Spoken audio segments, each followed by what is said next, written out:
ધાનેરામાં the national સ્કૂલના વિદ્યાર્થીઓ માટે ધાનેરા ક્રિકેટ ગ્રાઉન્ડ ખાતે આજે સ્વામી વિવેકાનંદ જન્મજયંતિ નિમિત્તે મેરેથોન દોડનું આયોજન કરવામાં આવ્યું હતું. તે સાથે વિવિધ રમતોનું પણ આયોજન કરવામાં આવ્યું હતું, જેમાં શાળાના વિદ્યાર્થીઓ દ્વારા ઉત્સાહપૂર્વક ભાગ લેવામાં આવ્યો હતો અને વિવિધ રમતોમાં પ્રથમ, દ્વિતીય અને તૃતીય ક્રમે આવનાર વિદ્યાર્થીઓને ઉપસ્થિત મહેમાનો દ્વારા ટ્રોફી એનાયત કરી પ્રોત્સાહિત કરવામાં આવ્યા હતા.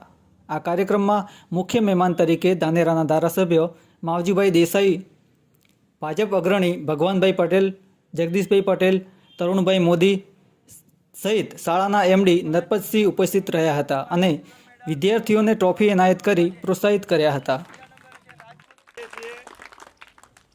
કે સ્વામી વિવેકાનંદ એ આપણા સૌના અને ખાસ કરીને યુવાનોના ખૂબ પ્રેરણા સ્ત્રોત રહ્યા છે.